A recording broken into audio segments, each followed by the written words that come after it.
नमस्कार, आप देख रहे हैं NBC 24 और मैं हूं आप सभी के साथ ब्रह्मचारी आशीष। और झारखंड में राजनीतिक उठापटक के बीच लगातार जो है नए नए खुलासे निकल कर के सामने आ रहे हैं। एक तरफ जहां भाजपा सांसद निशिकांत दुबे लगातार कह रहे हैं कि कई जेएमएम के जो विधायक हैं वो भाजपा के संपर्क में हैं, तो वहीं दूसरी ओर जेएमएम के जो तमाम विधायक हैं उनको सर्किट हाउस में बंद रखा गया है।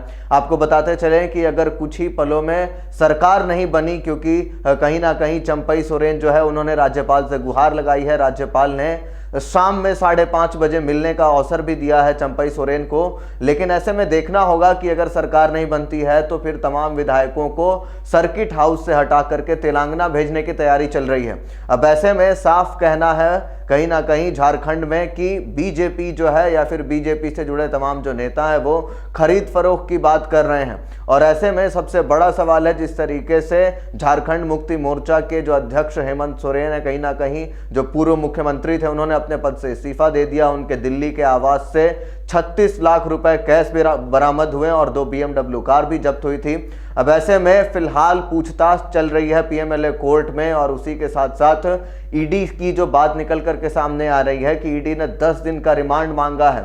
अब हेमंत सोरेन के बाद चंपई सोरेन जो है वो कहीं ना कहीं झारखंड के मुख्यमंत्री बन सकते हैं अगर राज्यपाल का न्योता जाता है। तो आपको बताते चले कि अभी लगभग 17 घंटे बीत चुके हैं, लेकिन फिर भी राज्यपाल की तरफ से सरकार बनाने को लेकर के चंपई सोरेन को कोई भी आदेश नहीं आए हैं। बिहार की बात करें तो बिहार में जब खेला हुआ तब नीतीश कुमार को तुरंत ही राज्यपाल की तरफ से न्योता आ गया। तो ऐसे में कयास लगाए जा रहे हैं कि क्या भारतीय जनता पार्टी कहीं ना कहीं झारखंड में भी राज्यपाल से मिलकर के कुछ बड़ा खेला करने की तैयारी में है, जिस तरीके से लगातार बातचीत चल रही है।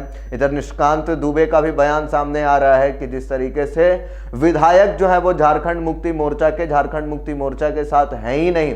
बसंत सोरेन और सीता सोरेन का नाम सामने आ रहा है। निशिकांत दुबे ने साफ पूछा है कि बसंत सोरेन और सीता सोरेन कहां हैं, इसका जवाब दे। तो यानी कि साफ राजनीतिक गलियारों में फिलहाल जो है सरकार बनाने को लेकर के झड़प चल रही है।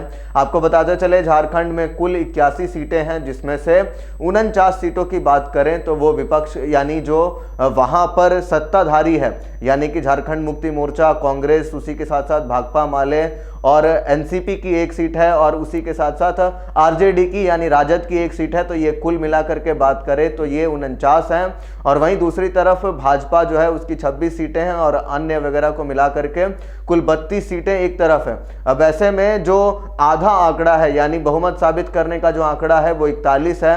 अब 32 और एक तरफ 48, क्योंकि एक हेमंत सोरेन तो गिरफ्तार हो चुके हैं फिलहाल। तो ऐसे में लगातार उठापटक बनी हुई है। कहीं ना कहीं विधायकों को जो है फिलहाल नचाया जा रहा है, सर्किट हाउस में बंद करके रखा गया है। तो वहीं दूसरी ओर तेलंगाना भेजने की तैयारी चल रही है। इधर बीजेपी भी बिल्कुल अपनी जो है पूरी की पूरी जो तैयारियां हैं वो कर रही है, कहीं ना कहीं तमाम विधायकों को अपने तरफ करने की। आपको बताते चलें कि BL संतोष जो है वो भी रांची पहुंच चुके हैं, यानी कि कुछ ना कुछ बड़ा खेला फिलहाल झारखंड में देखने को मिल सकता है। लगातार राजनीतिक उथल पुथल के बीच जो भी खबरें होंगी हम आप तक पहुंचाते रहेंगे। बने रहे NBC 24 पर। धन्यवाद।